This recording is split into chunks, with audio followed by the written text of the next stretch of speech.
afternoon, Joe Biondo with Inbound Logistics, and we are live at day 2 of MODEX 2026. Right now I'm talking with Ryan Ramsey, Solution Consultant, and Pete Kneski, Wireless Solutions Practice Manager at Belden.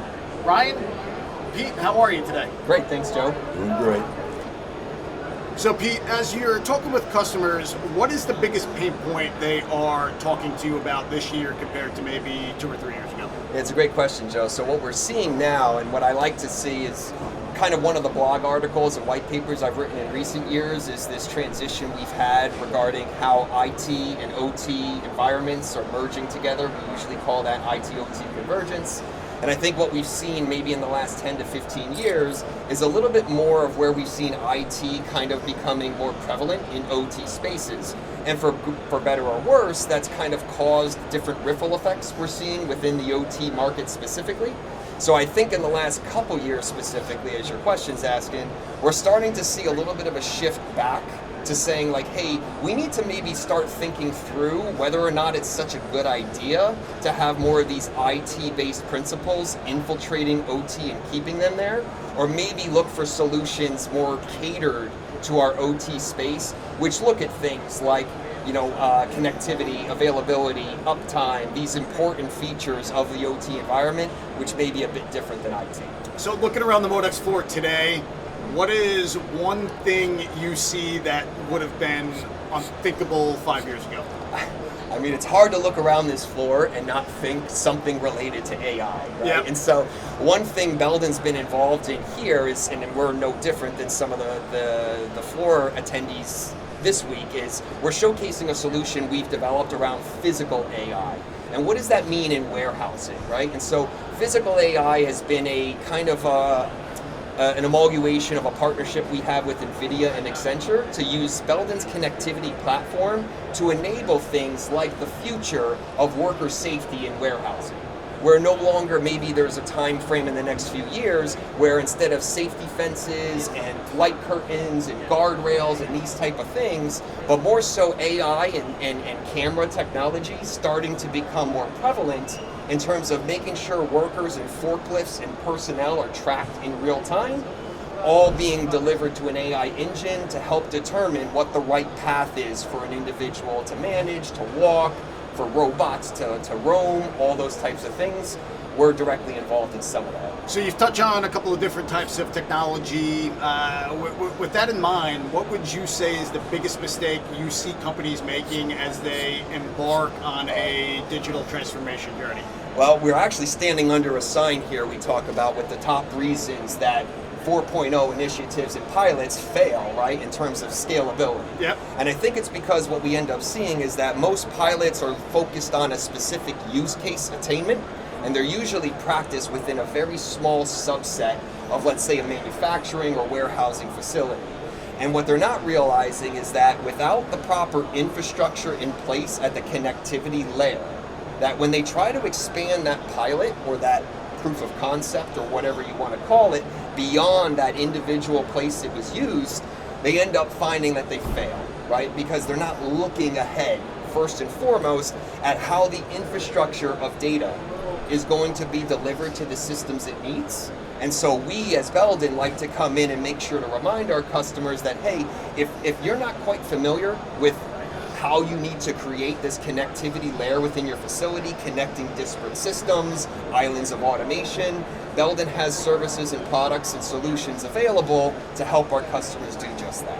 Ryan, we're seeing a massive variety of tech here at MODEX, right? Different brands, different ages, all different types of languages.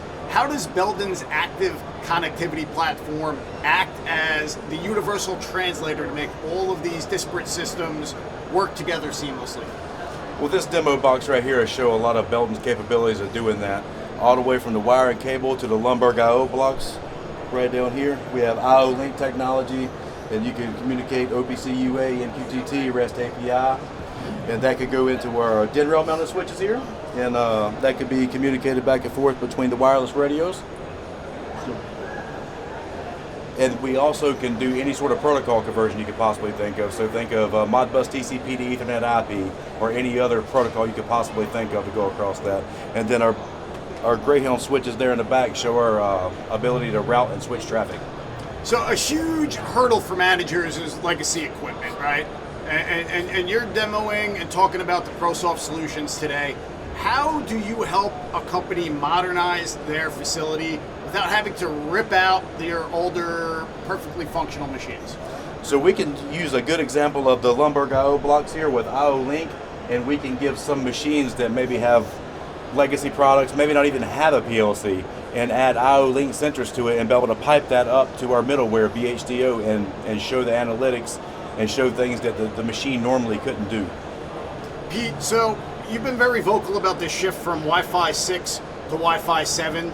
In a busy warehouse full of metal racks and thousands of moving parts, why is the new wireless spectrum a game changer for AGV and AMR reliability? I appreciate you asking us this, Joe, because Wi-Fi 7, I just did a seminar on Wi-Fi 7 just a few weeks ago, and one of the biggest things that I like to bring up in discussing that is not so much the difference in shift between Wi-Fi 6 and 7, but most warehouses right now, if they're using wireless technology, is based on the Wi-Fi 4 medium.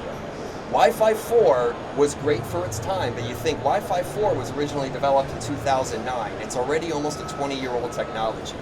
And so with that, it's pretty limiting. So if you look at what Wi-Fi 7 brings to the tables in warehousing specifically, steel structures, racks, moving robots, etc., right? Wi-Fi 4 pigeonholed us into very finite amount of channels to be used for Wi-Fi systems, especially when you start thinking about where your warehouse is located, which just so happens are very much likely near airports. Airports are subjected to areas in which you require dynamic frequency selection. We call this DFS. So if you're using a Wi-Fi 4 5 gigahertz spectrum, you're typically having to bounce around those specific frequencies the airports have to use. That limits your channel selection even smaller. Wi-Fi 7 brings 59 unused 6 gigahertz channels to the table so that it's ready to be used for not only OT automation, but IT systems now have the ability to use their own channels without having to rely on OT compromising them, right? So now we have enough channels and enough bandwidth associated within this new technology, 6 gigahertz and Wi-Fi 7, to be able to allow both parties to have their own wireless infrastructure without interacting with one another. Wow, that's a serious game changer. Absolutely. That's very insightful. So we're looking at the Lumberg Active I/O system. Instead of the massive control cabinets, you're moving the smarts directly onto the machine. How does this decentralized approach reduce installation time and make troubleshooting a little quicker for a maintenance team? Well, you got your M12 cord sets, which gives you the ability and the IP67, 69 rating to put it anywhere, so you don't have to worry about water, dust, any of that good stuff. And the ability to troubleshoot, you can see it directly here. There's a lot of LEDs right here that give you a good indication, and if it's piped up to a BHDO or using our middleware, you'll get a lot more diagnostics along with that. So security is always top of mind with our readers and really everyone these days. As we connect more active devices to the network, how is Belden ensuring that this increased connectivity doesn't create new cybersecurity backdoors into the supply chain? I might be able to answer that very best for us, so if you don't mind, Joe. Yep. So one thing that Belden likes to do is whenever we're looking at developing or in deploying one of our Belden solutions, we always have cybersecurity at first and forethought, right? And so for us, that means we utilize not only our own cybersecurity solutions, and that includes things like active firewall technology, but how we apply those security mechanisms as it pertains to industry standards and guidelines. One of the industry standards and guidelines we typically follow within the automation environment is something like IEC 62443. It's very common, so much so that most of our active products are even certified for the standard. That means that when you use a Belden product and you want to certify your connectivity layer, your infrastructure, to that standard, your devices already come with that certified capability in hand.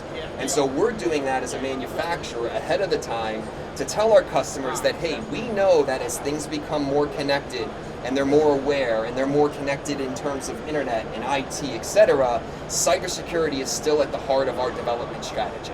And And so most of our products at least go through some rigorous understanding.